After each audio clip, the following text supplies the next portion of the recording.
வம்புல மாட்டிக்கிட்டோம். என்ன பண்றது? இவ்வளவு வயசாயிச்சு இல்ல, ஏதாவது யோசனை சொல்லுங்களேன். வயசு பத்தி பேசுன எனக்கு கெட்ட கோவம். அப்படி என்ன வயசாயிடுச்சு எனக்கு? வயசு சரி, அதை விடு. அவன் மட்டும் தானே வரப்போறான். எதையாவது கொடுத்து சமாளிப்போம். எனக்கு என்ன கொடுக்க போறீங்க? உத கொடுக்க போறேன்.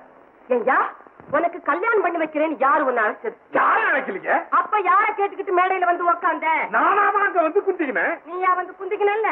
வாயை மூடிக்கிட்டு தாலியை கட்டிட்டு புடுக்கறத வாங்கிட்டு ஓட வேண்டியதானே? அதை விட்டுட்டு இல்லாத குசும்பல்ல யார் ஒண்ணு அதை கேக்குறீங்களா? உட்காருங்க, வனாவாரியா சொல்றேன். எங்க வீட்டுல வந்து என்ன நீ உட்கார சொல்றியா? நான் மிஸ்டர். எனக்கு இவ்வளவு மரியாதை கொடுப்பீங்க நான் எதிர்பார்க்கவே இல்லைங்க. நில்லுங்க, சொன்ன கேட்டீங்களா? இப்படி 4 தடவை செய்ய உடம்புக்கு நல்லது. காதல பூ ரொம்ப பேசுறேன். ஆமா, ஏன் அந்த பண்ண? என்ன நீங்க? பலாபலங்கிறது எப்பவுமே ஒரு வழி பாதையா இருக்கக்கூடாது. நீங்க எங்களை வச்சு புகழ் சம்பாதிக்கிறப்ப நாங்க உங்களை வச்சு ஏன் பணம் சம்பாதிக்க கூடாது? அதுல என்ன தப்பு? உங்களை வச்சு நாங்க புகழ் சம்பாதிக்கிறோமா? நாங்க தேச சேவை செய்யறோம். நீ மெக்கானிக் தானே? எப்படி கண்டுபிடிச்சீங்க? அதான் நெஞ்சு தடவுறியே. ஆமா, நான் மெக்கானிக் தான். ஒர்க் ஷாப்ல காரோட பெண்டை நிமித்துவேன். ஒழிஞ்ச நேரத்துல உங்களை மாதிரி காரிகளோட பெண்டை நிமித்துவேன். இப்ப என்ன பண்ண சொல்ற? சொன்னபடி 10,000 ரூபாய் செட்டில் பண்ணுங்க. நீ என்ன மகாராஜான்னு நினைப்பா? அபராதம் விதிக்கிற. பணம் கொடுக்க முடியாது. நீ என்ன பண்ண போற? என்ன பண்ணுவ? என்ன செய்வனா? அந்த 5 ஜோடி மணமக்களை ஒரு வேன்ல ஏத்துவேன். தெருவா கூட்டிக்கிட்டு போய் உங்க உண்மைகளை உடைப்பேன். பத்திரிகை ஆபீஸ்ல நிறுத்தி பேட்டி கொடுக்க சொல்லுவேன்.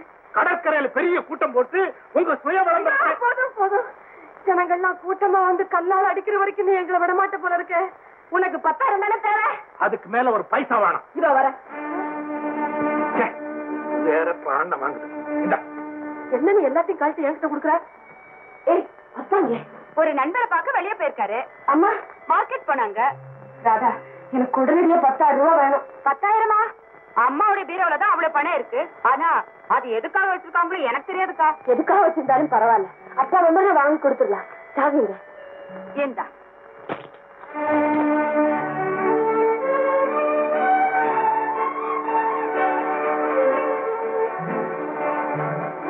இந்தா, நீ கேட்ட 10,000. இனிமே எக்காரணத்தை கொண்டு பணத்துக்காக என் பர்சனல் லைஃப்ல தலையிட்ட நான் பொல்லாதவளாயிடுவேன். இனிமே நீங்க எக்காரணத்தை கொண்டு புகழுக்காக பொது வாழ்க்கையில தலையிட்டீங்க, நான் பொல்லாதவனா மாறிடுவேன். அப்போ நான் புகழ் தேடுறது தப்புங்கிறியா? போலி புகழ தேடுறதுதான் தப்புன்னு சொல்றேன். குறுக்கு வழியில போகாம நேர் வழியில போங்க. ஆமா, நேர் வழியில போய் புகழ தேட ஆரம்பிச்சோம்னா செத்ததுக்கு அப்புறம் தான் சிலையும் வரும், புகழும் வரும். வயசாயிடும்பா உங்களுக்கா? அவளுக்கு. இருங்க, நான் ஏன் பணத்தை செலவழிச்சு பொதுமக்கள் கிட்ட பேரும் புகழும் தடிக்கிறேன். அதனால யாருக்கு என்ன நஷ்டம்? மேடம், காட்டை கெடுக்க 10 ஆடு போதும், வீட்டை கெடுக்க 10 பெருச்சாளி போதும், நாட்டை கெடுக்க உங்களை மாதிரி 10 போலிகள் போதும். எங்களை கெடுக்க நீ ஒருத்தம் போதும். அதை ஞாபகம் வச்சுக்கோங்க, மறந்துடாதீங்க. வர என்ன இந்த குடுமையா மீசி எல்லாம் எடுத்துட்டு போயிடுப்பா. அதெல்லாம் பெரிய பம்பல மாட்டிக்கிட்டடி. அதான் பணத்தை கொடுத்து தப்பிச்சுட்டோம். அத பாருங்க, பேர் வந்திருக்கு. பேர ரசிக்கிறியா? அடியே, உங்க அம்மா வெளியில இருந்து வந்து பச்சை பணத்தை தேடி இருக்காங்க. நீ அதை எடுத்து அவங்க கிட்ட கொடுத்தது ராதா சொல்லிட்டா. பத்திரகாளி மாதிரி வந்துகிட்டு இருக்காங்க. நீயாச்சு உங்க அம்மா வாச்சு என்ன விடு.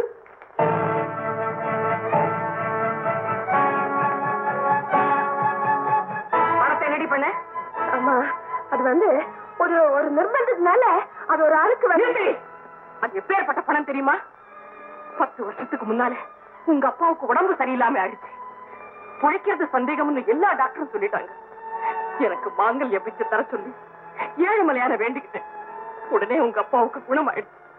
அன்னில இருந்து வாரத்துல ஒரு நாள் உபவாசம் இருந்து உண்டியில பணம் போட்டு வச்சேன். நான் சேர்த்து வச்ச காணிக்கைய கொண்டு போய் கடவுளுக்கு செலுத்திடலான்னு வந்து அதுக்குள்ள இப்படி பண்ணிட்டீங்கடிப்பா. அம்மா, நான் செஞ்ச தப்புதாம்மா. அப்பா வந்ததும் 10,000க்கு 20,000 வாங்கிட்டு போய் ஆண்டவனுக்கு செலுத்தினாம்மா. கோடி கோடியா பணத்தை கொண்டு போய் கொட்டாலும் 10 வருஷமா நான் விரதம் இருந்து சேர்த்து வச்சேன் பாரு. அந்த பணத்துக்கு ஈடாகாதடி, ஈடே ஆகாது. அந்த பணத்துக்கு இருக்கிற மதிப்பும் புனிதமும் எனக்கு தெரியாம போச்சுமா. தெரிஞ்சிருந்தா கூட அதை நீ எடுத்து கொடுக்க தாண்டி செஞ்சிருப்பேன். உனக்கு உங்க அம்மா மாங்கல்யத்தை விட, உங்க அப்பா உயிரை விட, அந்த ஆண்டவனுடைய கண்ணை விட அல்ப புகழ் தான் பெருசா போச்சுன்னு எனக்கு நல்லா தெரியும். ஐயோ, நான் வேணும்னு இந்த காரியத்தை செய்யவே இல்லைம்மா. இது வரைக்கும் உங்க அப்பா சம்பாதிச்ச பணத்தை வச்சு புகழ் வாங்கினேன். என்கிட்ட இருந்த நிம்மதி எல்லாம் பறிச்சு புகழ் வாங்கினேன். இப்ப கடவுளுக்கு சேர வேண்டிய காணிக்கையை கொடுத்து புகழ் வாங்க துணிஞ்சிட்டேன். இனிமே கொடுக்கறதுக்கு என்கிட்ட ஒண்ணு தாண்டி இருக்கு. அதுதான் என் உயிர். பெத்த தாயை கொன்னுட்டு பரசுராமன் புகழ் அடைஞ்ச மாதிரி என்ன கொன்னுட்டு நீ ஏதாவது புகழ் அடைய முடியும்னா அதையும் செஞ்சுடு. உனக்கு புகழும் கிடைக்கும், எனக்கு சாவுல நிம்மதியும் கிடைக்கும். இனிமே என் முகத்திலே முடிக்காது.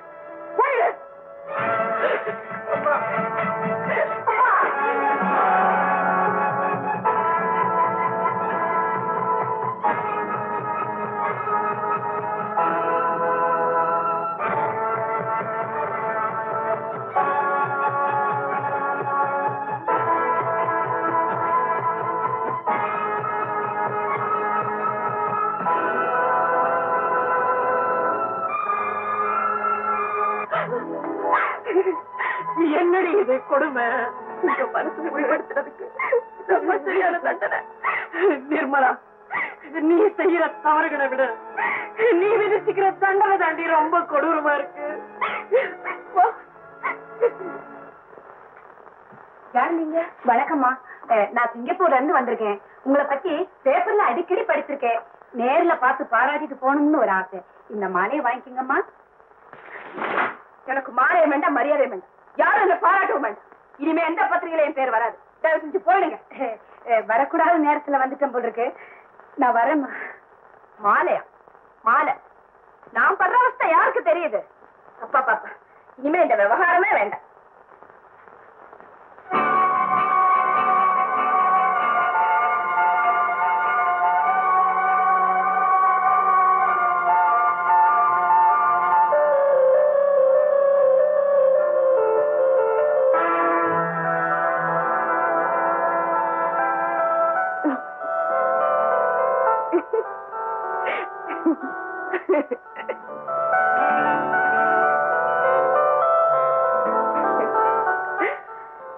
நான் உன்னை விட்டாலோ நீ என்ன விட மாட்டியே.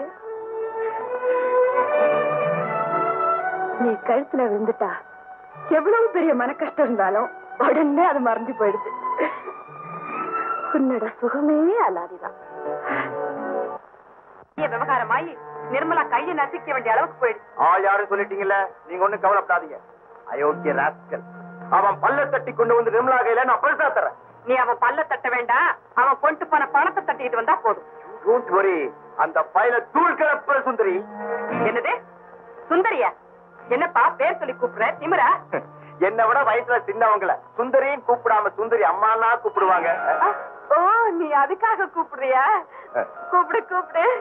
இதோ பாருங்க சுந்தரி, அந்த பயகிட்ட இருக்கிற நம்ம பணத்தை பறிச்சுக்கிட்டு வந்து நிர்மலாவோட கால்ல காணிக்கா வைக்கல, என் பேர் பிரேம் இல்ல. நீங்க மட்டும் சொன்னபடி செஞ்சுட்டு வந்தீங்கன்னா உங்களை என் ஜென்மத்துக்கு மறக்கவே மாட்டேன். அது போதுங்க. அந்த புதுமண மக்களுக்கே கொடுக்க சொல்றீங்களா சார்? ஆமா, பத்திரமா வச்சிருந்து நாளை கொண்டு போய் கொடுத்துறேன். ஓகே. ஓஹோ, பிளாக்மெயில் பணம் பிரசன்டேஷனா போகுதோ? யாருப்பாரு? நிர்மலாவை மிரட்டி பணம் 10,000 பறிச்சுட்டு வந்து இல்ல, அதை வாங்கிட்டு போக வந்திருக்கேன். ஓ, வாங்காம போக மாட்டேன். அது என் சரித்திரத்திலேயே கிடையாது. நீயா கொடுத்துறியா இல்லடா?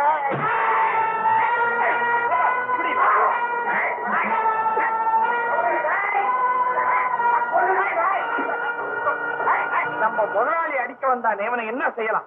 பிரெயின் வாஷ் பண்ணலாமா? அது அவனுக்கு கிடையாது. அப்போ வாட்டர் வாஷ், மஞ்சள் நீராட்டு விழா நடத்துவோமே.